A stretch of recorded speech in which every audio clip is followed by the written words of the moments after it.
ॐ पार्थाय प्रतिबोधितां भगवता नारायणेन स्वयं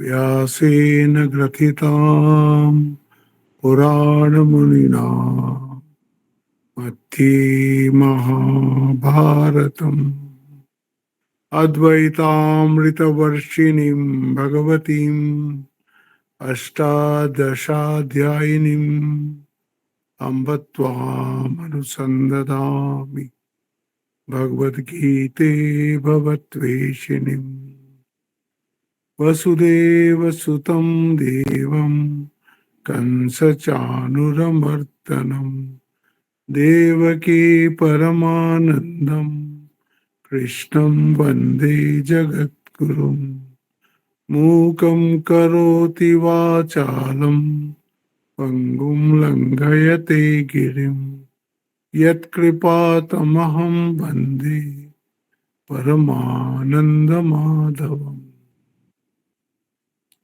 আমরা ষষ্ঠ অধ্যায়ের প্রায় শেষের দিকে এসে পড়েছি। এখন যেটা হচ্ছে এটাকে বলছে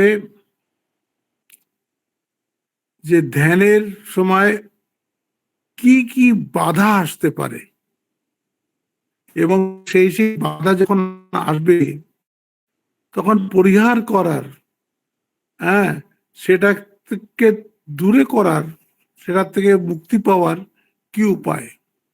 এই জন্যই অর্জুন এখানে প্রশ্ন করলেন যে চঞ্চলমি মনে কৃষ্ণ প্রমাথি বলভদ্রীডম। যে কৃষ্ণ তুমি যে এই যে ধ্যানের অবস্থার কথা বললে, এ তো মনকে নিরোধ করার ব্যাপার, আর মন তো নিরোধ হতে চায় না। মন তো ভীষণ কি বলে চঞ্চল, মন তো ভীষণ আউটওয়ার্ড, মন তো ভীষণ সংসারের দিকে যায়। এখানে একটা জিনিস বুঝতে হবে,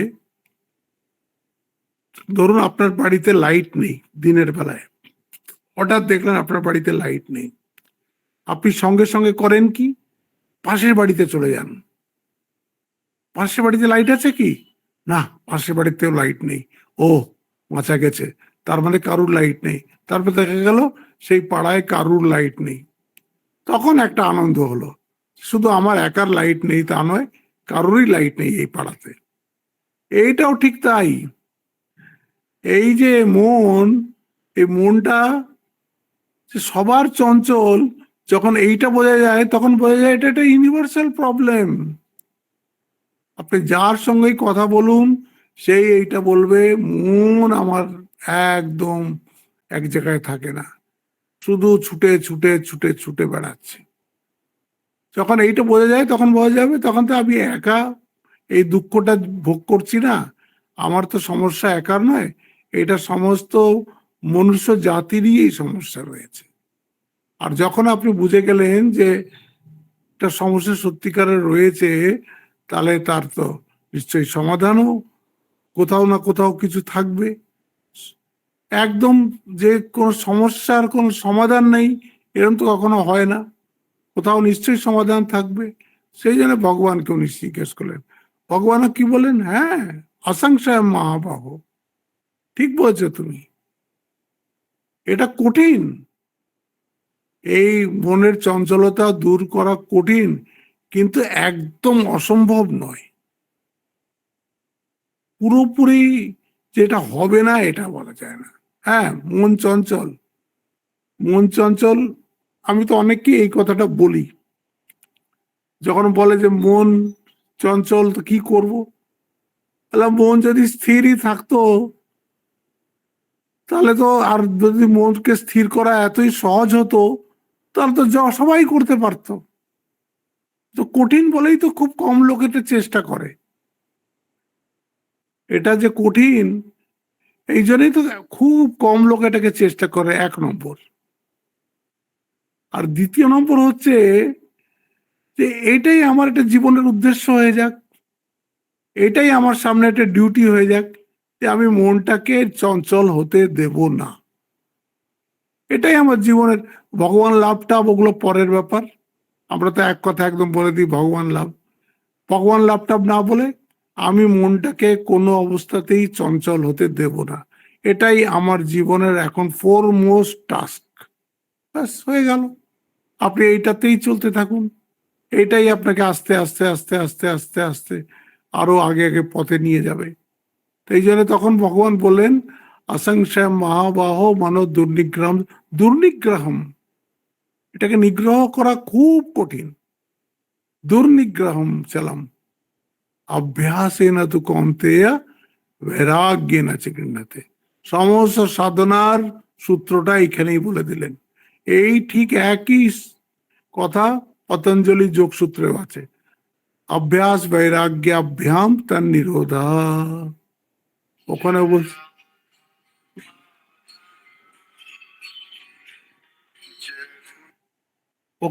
ওখানেও বলে দিলেন যে অভ্যাস আর বৈরাগ্যর দ্বারাই এ নিরোধ সম্ভব, অন্য কিছুর দ্বারাই এ নিরোধ সম্ভব নয়। অভ্যাস আর বৈরাগ্য। অভ্যাস বলতে এখানে বলছেন, অভ্যাস মানেটা কি? বলছে বারবার বারবার, বলছে একই কার্যকে বারবার বারবার করাকে অভ্যাস বলে। উদাহরণ দিয়েছিলাম, অর্জুন রাত্রে খাচ্ছে, অন্ধকার হয়ে গেছে, দেখছে হাত ঠিক মুখের মধ্যে যাচ্ছে। অবাক হয়ে গেলেন অর্জুন, এ কি, আমার হাত তো এদিক ওদিক কোথাও যাচ্ছে না, সেই মুখের মধ্যেই যাচ্ছে। গুরুকে জিজ্ঞেস করলেন, তখন বলেন ওই যে তোমার ছোটবেলা থেকে অভ্যাস আছে হাত মুখের মধ্যে নিয়ে যাওয়ার, এই জন্য অন্য কোথাও যাচ্ছে না। বলে গুরুদেব তাহলে তো আমি অন্ধকারের মধ্যে তীর ছোড়াও অভ্যাস করতে পারি। বলে হ্যাঁ করতে পারো। তো অন্ধকারের মধ্যে তীর ছোড়ার অভ্যাস শুরু করে দিলেন অর্জুন। অনেক এরকম উদাহরণ আছে, অনেক অনেক উদাহরণ আছে। হুম। এই যারাই বড় হয়েছে, আমার একটা হঠাৎ সচিন তেন্ডুলকরের ঘটনা মনে পড়ে গেল।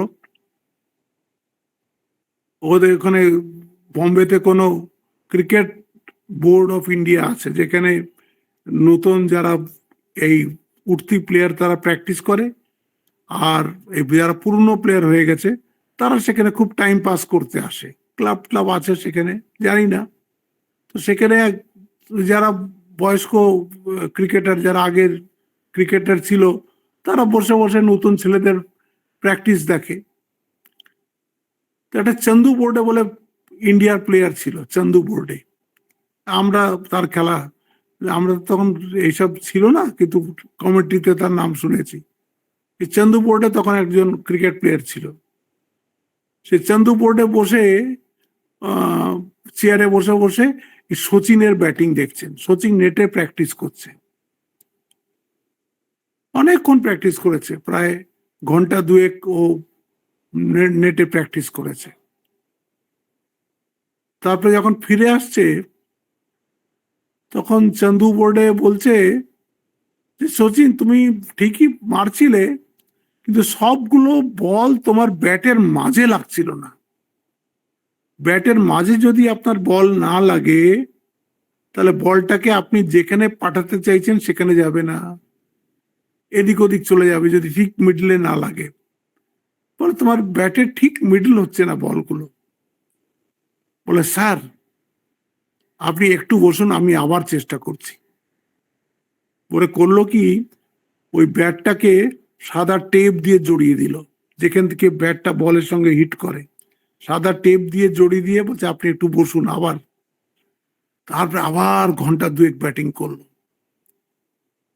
তা দেখুন কেমন তাদের একাগ্র মন। তো বলের তো সব দাগ তো ওই সাদা টেপের তো মাঝে লাগবে। তারপরে এসে চন্দু বোর্ডেকে দেখা যায়, স্যার দেখুন এখন বলের দাগ ব্যাটের কোনায় আছে না ব্যাটের ঠিক মাঝে আছে। চন্দু বোর্ডে বলে অবাক হয়ে গেলাম আমি। 2 ঘন্টাও প্র্যাকটিস করলো, প্রত্যেকটা বল ব্যাটের মিডল করেছে। এই এরকমই তো যারাই এই যে শ্রেষ্ঠ হয় যে কোনো খেলায় বা যে কোনো কাজে, তাদের একটাই মাত্র অভ্যাস, প্রচুর অভ্যাস করেছে। এখানে বলছে এক কার্য পুনঃ পুনঃ করাকে অভ্যাস বলে। অভ্যাসে সিদ্ধ হয় না এমন কার্যই নেই। কোনো কাজকে সিদ্ধ করতে হলে ওই অভ্যাসই একমাত্র উপায়। অভ্যাস দ্বারা অজ্ঞজন বিজ্ঞ হয়। অজ্ঞজন বিজ্ঞ হয়। আমার একটা গল্প মনে পড়ে গেল। পানিনিও গুরুদেবের কাছে নিজের বন্ধু বান্ধবের সাথে গুরুগৃহে থাকতেন। তো পানিনি কিছুতেই পাঠ মুখস্থ করতে পারতেন না। কিছুতেই তিনি পাঠ মুখস্থ করতে পারতেন না, আর প্রচুর গুরুদেবের কাছে মার খেতেন এই নিয়ে, কি বলে পাঠ মুখস্থ হতো না বলে। তারপরে একবার কি একটা সাধারণ ওর মুখস্থ হয়নি, তো দে হাত বার কর। হাত বার করেছে, তো ও ছড়ি মারতে যাবে, তো হাতের দিকে দেখে বলছে, আরে আরে তোকে তো মারাই বেকার, তোর তো বুদ্ধির রেখাই নেই হাতের ওপরে। এই দেখ, আমাদের সবার হাতে দেখ বুদ্ধির রেখা আছে, তোর হাতে তো বুদ্ধির রেখাই নেই, তোকে তো বেকার আমি মারি, তোর দ্বারা পড়াশোনা হবে না। তখন গুরুদেবকে জিজ্ঞেস করছে পানিনি যে আচ্ছা বুদ্ধির রেখা কোনটা? তো বলছে এই দেখ, এইটাকে বলে বুদ্ধির রেখা। রাত্রে গিয়ে পানিনি ছুরি দিয়ে কেটে কেটে কেটে কেটে হাতকে একদম ঘা করে ফেলেছে, কিন্তু বুদ্ধির রেখা বানিয়েছে। খুদে রক্ত রক্তি হয়ে গেছে। পরদিন গুরুদেবকে এসে বলছে, এই দেখুন গুরুদেব, আমারও বুদ্ধির রেখা হয়ে গেছে, আমি পারবো। সেই পানিনি কত বড় মহাভাষ্য লিখলেন, আয়ুর্বেদ শাস্ত্র লিখলেন, গ্রামার লিখলেন। হ্যাঁ, লিখে উনি কত জগতে একটা প্রতিষ্ঠিত নাম বলেন। আরেকটা গল্প আছে, এটা তো পানিনির পুরাকালের গল্প। এই কালের একটা গল্প বলছি। একটা ছোট বাচ্চা, মা আর ছেলেই থাকে, তার নামটা পরে বলবো বাচ্চাটার। মা আর ছেলেই থাকে। মা খুব কষ্ট করে ছেলেটাকে পড়ায়, আমেরিকাতে খুব কষ্ট করে পড়ায়। তো একদিন একটা টিচার, ওর যে টিচার, একটা চিঠি খামে বন্ধ করে ওকে হাতে দিয়েছে, বলছে এটা তুমি তোমার মাকে দিয়ে দিও। তো ওই বাচ্চাটা নিয়ে এসছে মায়ের কাছে, মাকে দিয়েছে, মা এই আমাদের টিচার এই চিঠিটা তোমাকে দিতে বলেছে। মা চিঠিটাতে পড়ছে, টিচার লিখেছে যে তোমার ছেলে এমন গবেট, এর কিচ্ছু পড়াশুনোর কোনো বুদ্ধি নেই, এর দ্বারা পড়াশুনো কিছুই হবে না, অতএব এ থাকলে আমাদের স্কুলেরই নাম বদনাম হবে, অতএব আমরা একে স্কুল থেকে বার করে দিচ্ছি, তুমি যেখানে পারো ওকে পড়াও, নিজে পড়াও তো পড়াও, এই স্কুলে আর পাঠিও না কালকের থেকে। মা চিঠিটা পড়েছে, মা চিঠিটা পড়ে বলছে, মা কি লিখেছে টিচার? মা বলছে, লিখেছে যে তুমি সব ছেলের মধ্যে সবচেয়ে বেশি বিদ্বান। হ্যাঁ, তোমাকে পড়ানোর মতন ওদের বুদ্ধি নাই,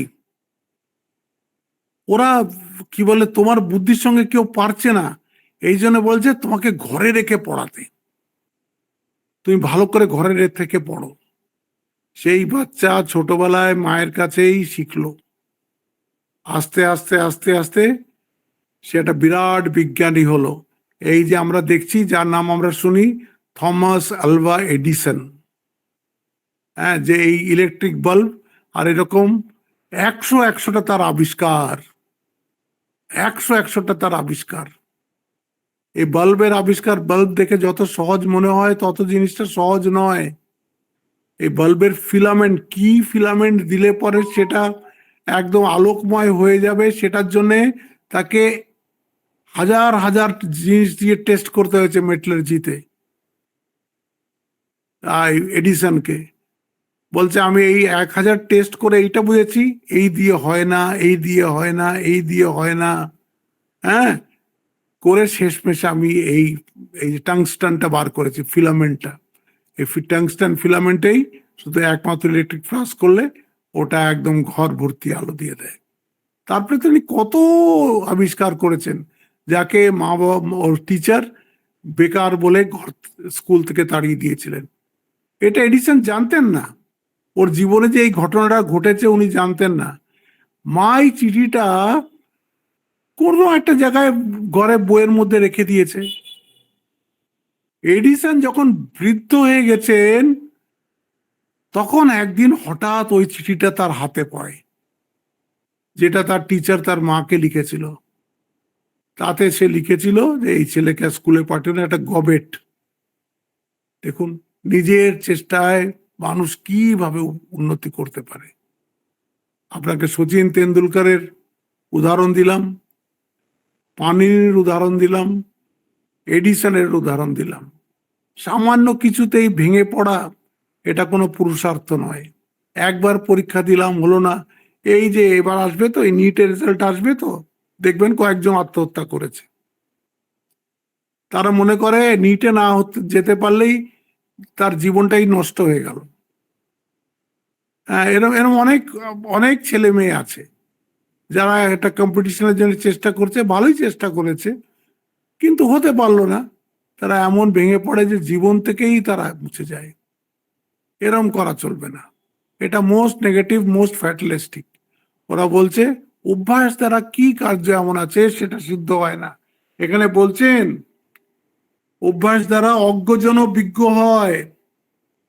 অভ্যাস গুণেই তেতো তেতো মিষ্টি লাগে। তেতো মিষ্টি লাগে। এই তেতো মিষ্টি লাগাতে আমার আরেকটা ঘটনা মনে পড়ে গেল। আমি তখন খুব ছোট, তখন 5-6 বছর বোধহয় বয়স। তা আমাদের একটা গাড়ি করে আমরা স্কুলে যেতাম, কারণ স্কুলটা অনেক দূরে ছিল, 10-12 কিলোমিটার দূরে। যেখানে আমরা থাকতাম সেখান থেকে 10-12 কিলোমিটার দূরে। তো কোম্পানির থেকে গাড়ি দেওয়া ছিল, গাড়িতে ওই স্কুলে ওই পাড়ার সব বাচ্চারা ওই গাড়িতে করে ওই স্কুলে যেত।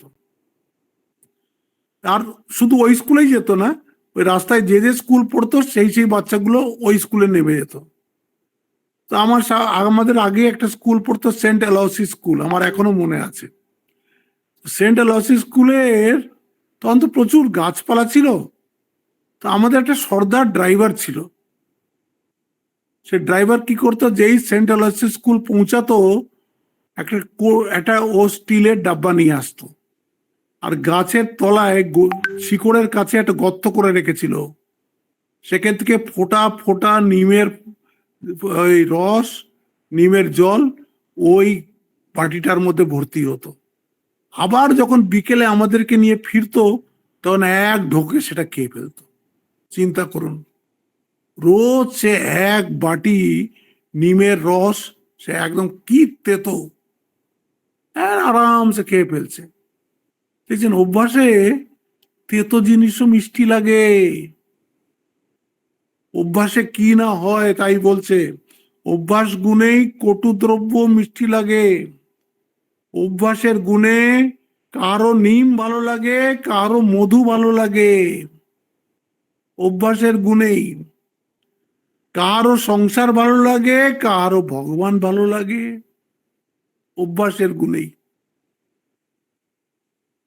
যার সংসার ভালো লাগে সে যদি ভগবানের দিকে আসতে চায় অভ্যাস করুক, নিশ্চয়ই আসতে পারবে। সর্বদা নিকটে থাকা রূপ অভ্যাসের গুণে অনাত্মীয় আত্মীয় হইয়া যায়।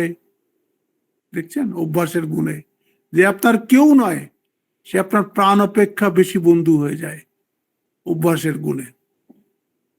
আবার সর্বদা দূরে থাকার অভ্যাসের বলে আপনার প্রিয়জনের প্রতিও ভালোবাসা কমিয়া যায়। এটাও আমরা দেখেছি। যেসব আত্মীয় স্বজনকে আপনি কোনো খোঁজ খবর রাখছেন না, তার সাথে আপনার একটা বিচ্ছেদই হয়ে যায়। আত্মীয় কিন্তু বিচ্ছেদ হয়ে যাচ্ছে। অভীষ্ট সিদ্ধির জন্য দৃঢ় অভ্যাস করিতেই হইবে, নতুবা সিদ্ধির জন্য অন্য কোনো উপায় নেই। অভ্যাসের মহিমা বলল, অভ্যাস ছাড়া কোনো উপায় নেই, অভ্যাস করতেই হবে। এই যে আজকাল আমি দেখেছি বাচ্চাদের হাতের লেখা ভালো না। ছোটবেলায় আমাদের কি দেখতাম, খুব হাতের লেখা করাতো। আমরা জানতাম না কেন এত কষ্ট দিয়ে আমাদের হাতের লেখা রোজ রোজ করাচ্ছে। ওতেই যে হাতের লেখা ভালো হয়েছে তখন বুঝতে পারিনি। আজকাল হাতের লেখা টেখা সব উঠেই গেছে, এই জন্য আজকাল দেখবেন বেশি হাতের লেখা নেই। তারপরে আজকাল যদি আপনি ওটা একটা প্যারা লিখতে বলেন, একটা প্যারাগ্রাফ তারা নিজেরা লিখতে পারে না, কারণ সব চয়েস কোয়েশ্চেন, শুধু টিক মেরে যাও, বা ওয়ান লাইনার বা থ্রি লাইনার, এর বেশি কোনো প্রশ্ন নেই। তো ভাষার উপরেও কোনো রকম কন্ট্রোল আসে না, ভাষার উপরেও কোনো মাস্টারি আসে না, কিছু ভালো করে লেখাও যায় না, লিখতে শিখছেই না। আগে আমাদের এসে লিখতে হতো, হ্যাঁ, তো 2 পাতা 3 পাতা এসে তো আমরা লিখতাম, নিজেরাই লিখতাম, নিজের মনের ভাবটা আমরা ভাষায় প্রকাশ করতাম। এইসব এসে মুখস্থ করা এইসব আমাদের সময় ছিল না। কি করে করতাম? তখন ওরকমই পড়াশোনার স্টাইলটাই ওরকম ছিল। এসের বই থাকতো, এসের বই থেকে এসে পড়লাম, তারপর যদি ওর মধ্যে কোনো এসে এসে গেল তো সে মনে করে করে করে লিখলাম একটা নিজের ভাষায়। এখন সে সব চলে গেছে, সব চয়েস কোয়েশ্চেন, শুধু টিক দিলেই হয়ে যাচ্ছে। আস্তে আস্তে মানে ব্রেনটাকে খাটানোই কমিয়ে দিয়েছে। আর ব্রেন যদি না খাটান তাহলে এই ব্রেন কি করে কাজ করবে? তাই বলছে, অভীষ্ট সিদ্ধির জন্য দৃঢ় অভ্যাস করিতেই হইবে, নতুবা সিদ্ধির অন্য কোনো উপায় নাই। অভ্যাসে সমস্ত সিদ্ধ হয়, এ বেদের আজ্ঞা। অভ্যাসাৎ সর্বসিদ্ধি স্যাৎ ইতি বেদানুশাসনম। অভ্যাসের দ্বারাই অর্জুনকে বলছেন কৃষ্ণ, হ্যাঁ, অসংশয় মহাবাহ মনো দুর্নিগ্রহম চলম অভ্যাসে না তোমাদের। অভ্যাস করে যাও, করে যাও অভ্যাস। অভ্যাস করাটাই আসল, সিদ্ধি আপনা আপ আসবে, এটা হচ্ছে কথা। হ্যাঁ, করছি এতদিন ধরে, কিছুই হচ্ছে না, কিছু হচ্ছে না তো কি হয়েছে, করে যাও। রাজস্থানে আমি দেখেছি আগে, এখন তো আর অনেকদিন সব গ্রাম ট্রামে যায়নি, ওই একটা চাতাল বাঁধা থাকে, অনেক গ্রামের সব বাইরে কুয়ো থাকে, আর ওখানে চাতাল, সিমেন্টের চাতাল আছে। ওরা মাটির হাঁড়ি নিয়ে সব মেয়েরা আসে ওখানে জল ভরার জন্যে। জলের খুব অভাব তো সব জায়গায়। ওই যেখানে হাঁড়ি রাখে, মাটির হাঁড়ি, কিন্তু রেখে রেখে রেখে সেসব গর্ত গর্ত গর্ত গর্ত হয়ে গেছে, আরামসে ওখানে হাঁড়িটা রাখা হয়ে যায়। ওখানেই তারা বসে, গল্প করে, কাপড় ধোয়, স্নান করে। কারণ আর যখন মেয়েরা ওখানে থাকবে তখন পুরুষরা ওদিকে যাবে না। রাজস্থানে প্রচুর ছিল, এখন তো অনেক বদলে গিয়ে থাকবে। আমি তো 50-60 বছর আগেকার কথা বলছি, সব বদলে গিয়ে থাকবে।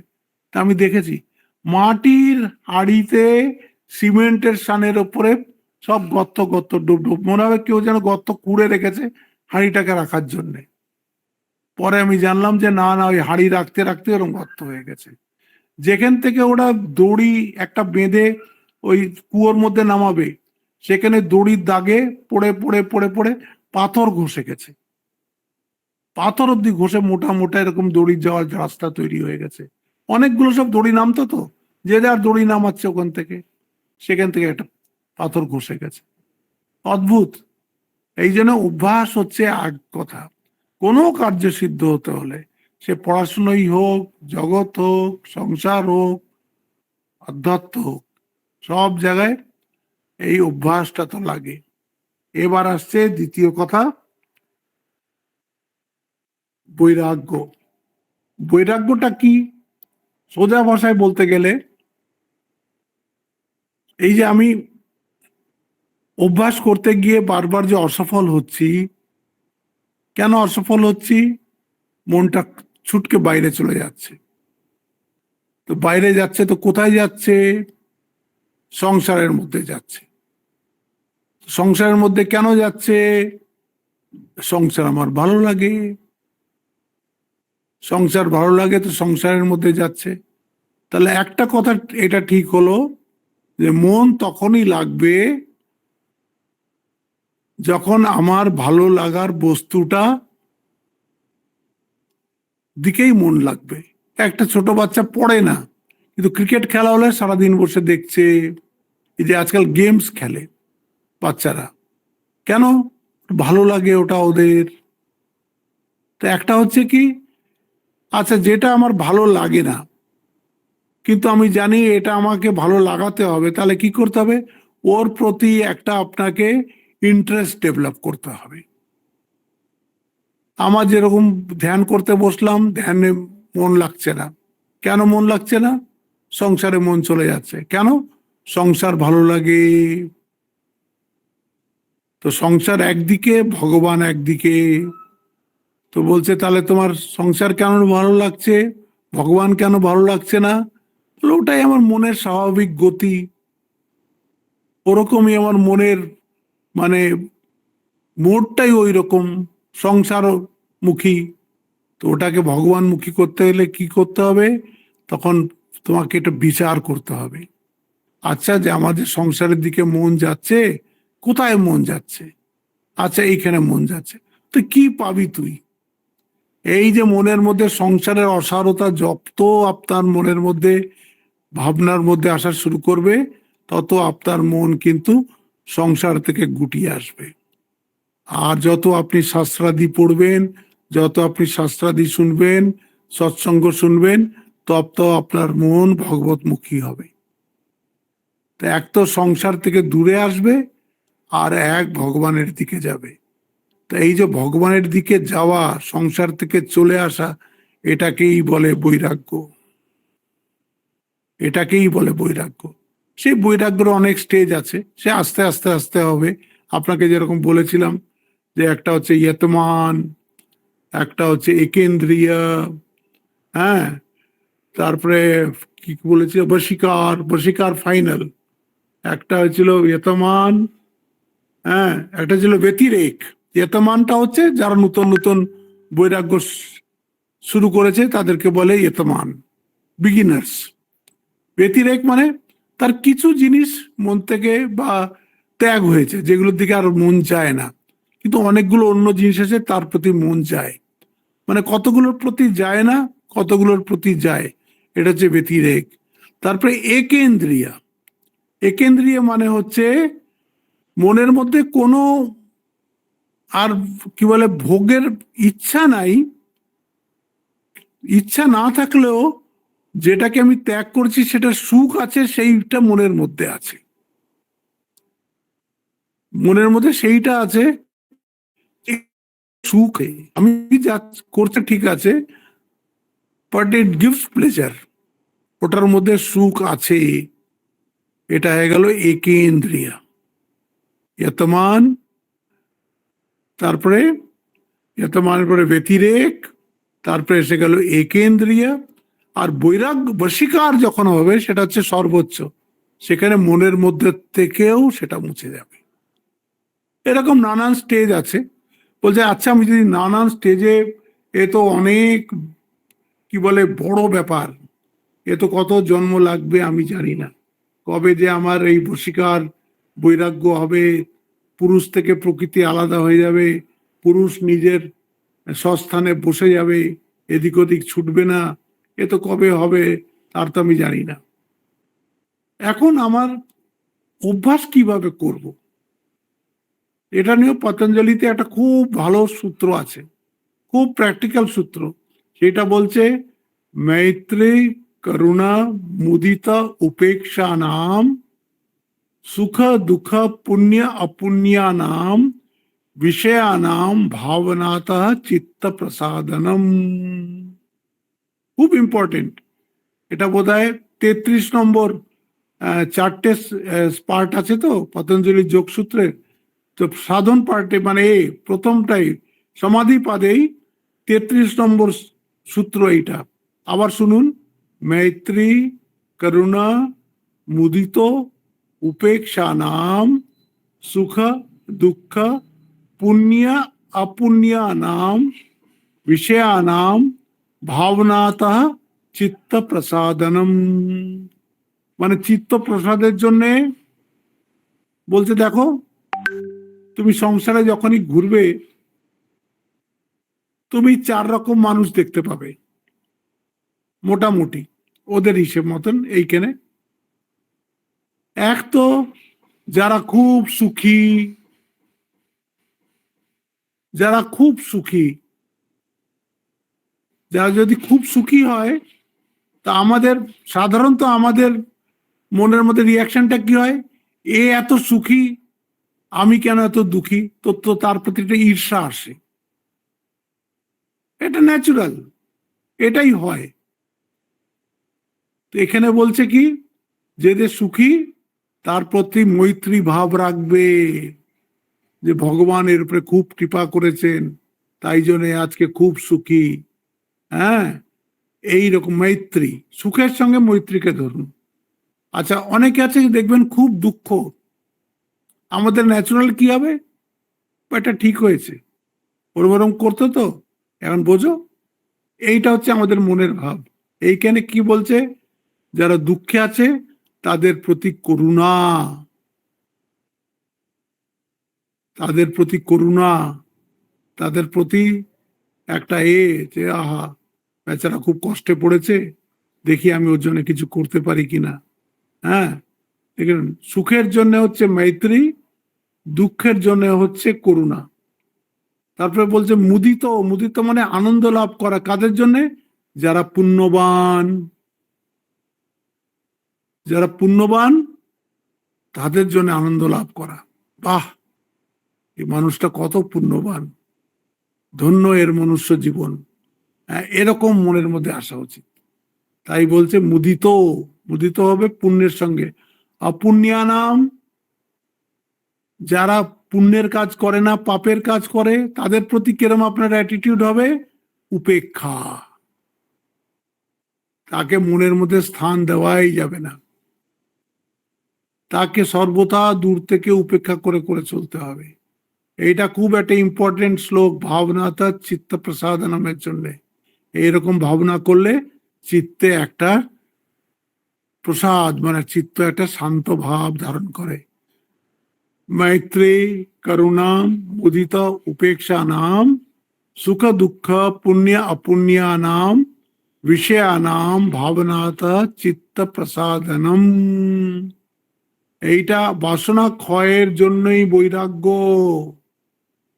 বাসনা ক্ষয় বলছে, একবার বাসনা, একেবারে বাসনা ক্ষয় যাদের অসম্ভব, তাদের জন্য শুভ বাসনা করা প্রথম সোপান। এই যে मैत्री करुणा मुदित उपेक्षा नाम सुख दुख पुण्य अपुण्या नाम भावनाता চিত্ত প্রসাদনম। এইটা সবসময় মনে রাখবেন, এটা একটা পতঞ্জলি যোগসূত্রের একটা খুব ইম্পর্টেন্ট। কারণ বাসনা ক্ষয় না হলে মনে নিরোধ হবে না, মনে নিরোধ না হলে তত্ত্বজ্ঞানের হৃদয় হবে না, আর তত্ত্বজ্ঞানের হৃদয় না হলে আমাদের দুঃখ মিটবে না। আমরা তো চাই আমাদের জীবন থেকে যাতে দুঃখ যাক, আর দুঃখ যাওয়ার একমাত্র উপায় হচ্ছে যে মনকে স্বস্থানে রাখতে হবে। মনকে যেও নাকো কারো ঘরে, আপনাতে আপনি থেকো মন, যেও নাকো কারো ঘরে। এইটা বললাম, এদিকে ঘরে যেতে যেতে 9:30 বেজে গেছে। আজকে আর হবে না, কালকে এরপরে 36 নম্বর শ্লোকটা কালকে ধরবো। असंयतात्मना योगो दुष्प्राप इति मे मति वश्यात्मना तु यतता शक्य अवाप्तुम उपायतः। 36 নম্বর শ্লোকটা হয়ে যাবে, তারপর 37 নম্বর শ্লোকে গিয়ে আবার একটা প্রশ্ন করবেন অর্জুন, সেটাই হচ্ছে লাস্ট, এতে এই চ্যাপ্টারের লাস্ট টপিক ওইখানেই হবে, সেটা কালকে হবে, কতটা হয় দেখা যাক। আজ এখানেই শেষ করছি। ওম শান্তি শান্তি शांति ही। हरि ही ओम तत्सत। श्री राम कृष्णार्पणमस्तु। আজকে কথা হয়ে গেল অভ্যাস আর বৈরাগ্য।